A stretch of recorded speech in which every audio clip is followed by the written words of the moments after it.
ইনকিলাব মঞ্চের মুখপাত্র ঢাকা ৮ আসনের সম্ভাব্য প্রার্থী ওসমান হাদি এবং সেই শুটার ফয়সাল করিম মাসুদের পরিচয় এই ইনকিলাব মঞ্চের কালচারাল সেন্টারেই। এই সেন্টার থেকেই তার সাথে পরিচয়। এরপর হাদি যেখানে গিয়েছে সব জায়গায় নজরদারি রেখেছে এই শুটার এবং তার সাঙ্গপাঙ্গরা। তারা আর কোথায় কোথায় গিয়েছে, হাদিকে ফলো করেছে এবং হাদির এই মিশন বাস্তবায়ন করেছে। আমরা তুলে ধরার চেষ্টা করব তাদের সেই সকল জায়গার অবস্থান এবং পরিকল্পনা।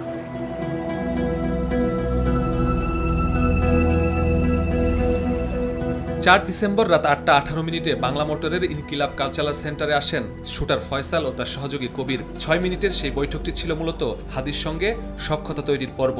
বৈঠকে হাদির সঙ্গে কাজ করার প্রস্তাব দেয় ফয়সাল। ৯ ডিসেম্বর রাতে আবারও কালচারাল সেন্টারে আসে ফয়সাল। এবার সঙ্গী কবির নন, আলমগীর। আলোচনা হয় নির্বাচনী প্রচারণার পরিকল্পনা নিয়ে। এরপরই হাদির টিমে ঢুকে পড়েন ফয়সাল। পরদিন সেগুনবাগিচায় প্রচারণায় অংশ নেয় ফয়সাল। ডেন্টিস্টের পরামর্শ নাও নতুন কোলগেট অ্যাক্টিভ সল্ট। এরকম ভালো না হওয়াটা মানুষের তো যতবারে অন্যায় করুক, জীবনে মন না করে বিদেয়ী করা এটা ঠিক না। প্রচারণায় অংশ নেওয়ার পর হাদিকে হত্যার মিশনের ছক কষে নেন শুটার। এবার মিশন বাস্তবায়নে নরসিংদী, সাভার, মানিকগঞ্জ সহ বিভিন্ন জায়গায় রেকি করেন ফয়সাল। মিশন বাস্তবায়নে ১১ ডিসেম্বর ওঠেন পশ্চিম আগারগাঁওয়ের বোনের বাসায়। হামলার দিন ভোরে উবারে করে যান হেমায়েতপুরের একটি রিসোর্টে। এটি ঢাকার হেমায়েতপুরের গ্রিনজন কটেজের একটি কক্ষ। ওসমান হাদিকে গুলি করার আগে এই কটেজে এসেছিলেন কিলার ফয়সাল এবং তার সহযোগী আলমগীর। সঙ্গে নিয়ে এসেছিলেন তার প্রেমিকাকে। এখানেই সর্বপ্রথম ফয়সাল তার প্রেমিকার কাছে শেয়ার করেন যে তিনি ঘটাবেন একটি বড় ঘটনা। কি সেই বড় ঘটনা প্রশ্ন করলে ফয়সাল উত্তর দিয়েছিলেন তিনি হাদিকে গুলিবর্ষণ করবেন, এবং হয়েছিল তাই। রিসোর্টের সিসিটিভি ক্যামেরায় দেখা যায় শুক্রবার ভোর ৫টা ২২ মিনিটে ফয়সাল ও আলমগীরের গাড়ি গ্রিন জোন রিসোর্টে প্রবেশ করে। সেখানে আগে থেকেই ছিলেন বান্ধবী মারিয়া ও তার বোন। আমাদেরকে গুলি করার আগ পর্যন্ত কোনো কিছু আমাদের গায়ে লাগে না। যতক্ষণ না পর্যন্ত বুকে বা মাথায় গুলি চলবে ততক্ষণ পর্যন্ত আমরা কোনো স্ট্রাগল মনে করি না, এবং এক্সট্রা কোনো সিকিউরিটি লাগবে না। হাদির এই ভিডিও বান্ধবীকে দেখিয়ে হাদির মাথায় গুলির পরিকল্পনার কথা জানান ফয়সাল। বলেন এই ঘটনায় সারা দেশে শুরু হবে আলোড়ন, তাই তার সঙ্গে যোগাযোগ বন্ধের নির্দেশ দেন ফয়সাল। আসছিল উনি রুম দিছে, আবার উনি রুম দিয়ে কয়েক ঘন্টা থাকে আবার ওরা চলে গেছে। সকাল ৮টা ৫৪ মিনিটে রিসোর্ট থেকে বান্ধবী সহ বেরিয়ে আসেন ফয়সাল। বাইরে গাড়ি নিয়ে অপেক্ষায় ছিলেন আলমগীর। উবারের সে গাড়ি ফয়সালকে বোনের বাসায় নামিয়ে বান্ধবীকে নিয়ে যায় বাড্ডায়। সকাল ১১টা ১০ মিনিট আগারগাঁওয়ের বাসা থেকে মোটরসাইকেলে বেরিয়ে আসেন ফয়সাল ও আলমগীর। চলে যান হাদির সেগুনবাগিচার প্রচারণায়। সকাল ১:৪০টার দিকে সেগুনবাগিচায় পৌঁছায় ফয়সাল। প্রচারণা শেষে ১২টা ২২ মিনিট রওনা করে মতিঝিলের উদ্দেশ্যে। মতিঝিলের জামিয়া দারুল উলুম মসজিদে পৌঁছানোর আগ পর্যন্ত হাদির অটোরিকশা ফলো করতে থাকে শুটাররা। ১২টা ৫০ মিনিটে মসজিদের সামনে পৌঁছায় হাদিকে বহন করা রিকশা। আলমগীর বাইক পার্ক করে দুজন নেমে পড়ে প্রচারণায়। মতিঝিলের জামিয়া দারুল উলুম মসজিদ মাদ্রাসা, এই মসজিদেই শুক্রবার নামাজ পড়তে এসেছিলেন ওসমান হাদি। নামাজ শেষে এখানে প্রচারণা করার কথা, এবং সেই প্রচারণা দলের অংশ হিসেবেই তার সাথে যুক্ত হয়েছিলেন শুটার দলের দুজন। তখনও হাদি জানতো না এই দুজনই তাকে গুলি করে পৃথিবী থেকে সরিয়ে দিতে চায়। নামাজ শেষে মসজিদ থেকে বেরিয়ে প্রচারণায় নামে হাদি। ২টা ১৬ মিনিটে সেখান থেকে রওনা করেন হাদি। পেছন পেছন ছুটতে থাকে শুটাররাও। হাদি ভাইয়ের সাথেই ওরা ছিল, স্বাভাবিকভাবে ছিল ওরা আর কি। এদিক সেদিকে ঘুরছে ওরা এই গাড়িটার পাশেই দাঁড়ানো ছিল। আমরা এই পাশে আমিও আসছে দাঁড়াইছি ওদের সাথে।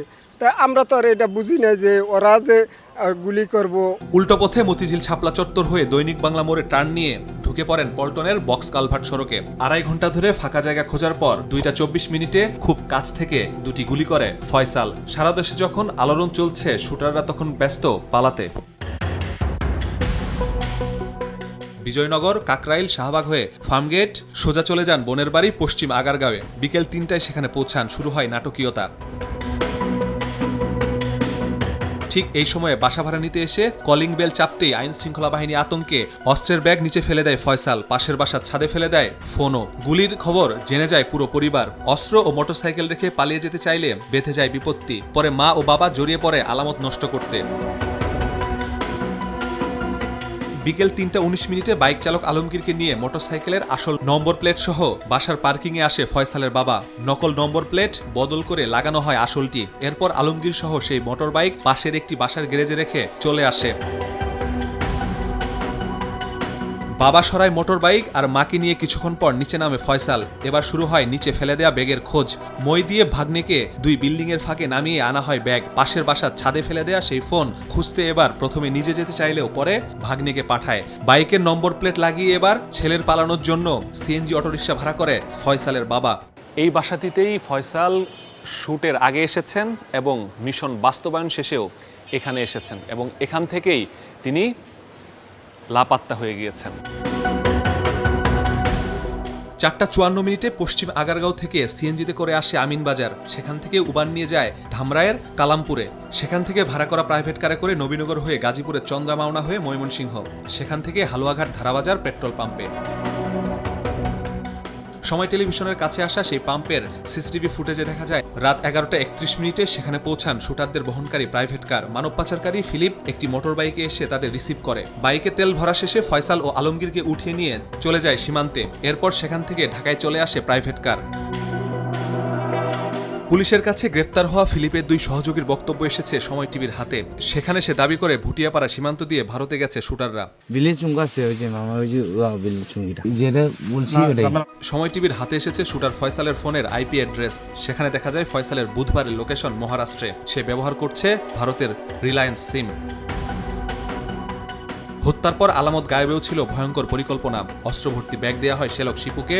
শিপু সে ব্যাগ দেয় বন্ধু ফয়সালকে। ফয়সাল নরসিংদী তারাবুখালে ফেলে দেয়। স্ত্রী ঢাকা থেকে পালিয়ে যায় নরসিংদী। বাবা মা পালিয়ে যায় কামরাঙ্গীর চর। ঘটনার আগে এবং পরে সে তার পরিবারের যে প্রধান সাসপেক্ট ফয়সাল তার পরিবারের সদস্যদের সাথে যোগাযোগ করেছিল এবং তাদের কাছে নিশ্চয়ই তার ব্যাপারে গুরুত্বপূর্ণ তথ্য থাকতে পারে। এগুলো আমরা যাচাই বাছাই করছি। এটার পিছনে আরও কারা কারা জড়িত আছেন সেগুলো শনাক্ত করার চেষ্টা করছি।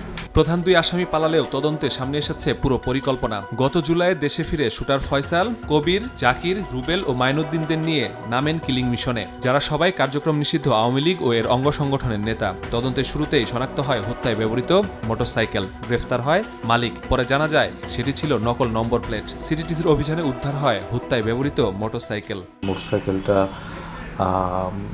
অল্প কিছুদিনের মধ্যে 8 জনের হাত বদল হয়ে শুভ নামক এক ব্যক্তির হাতে এসেছে এবং ঘটনার দিন কিভাবে তারা মোটরসাইকেলটা শুভর কাছ থেকে সংগ্রহ করেছে সেগুলো আমরা খতিয়ে দেখছি। হত্যায় সহায়তা ছিল শ্যালক শিপু, স্ত্রী সামিয়া ও বান্ধবী মারিয়ার। এজন্য গ্রেফতার করা হয় তাদের। কামরাঙ্গীরচর থেকে বাবা মাকেও গ্রেফতার করে। পরে তাদের তথ্যে তারাবর সেই বিল থেকে উদ্ধার করা হয় 2টি অস্ত্র। গ্রেফতার হয়েছে প্রাইভেট কার ভাড়া দেওয়া সেই চালক নুরুজ্জামানও। পরে অভিযান চালিয়ে ফয়সালের বোনের বাসার নিচ থেকে উদ্ধার করা হয়েছে হাদিকে গুলি করা 7.65 কলেবরের পিস্তলের গুলি ও ম্যাগজিন। উদ্ধার করা হয়েছে কয়েকশো কোটি টাকার চেক। এখন প্রশ্ন, এত টাকা দিয়ে কি শুধু হাদিকে নাকি আরও কিলিং মিশন ছিল?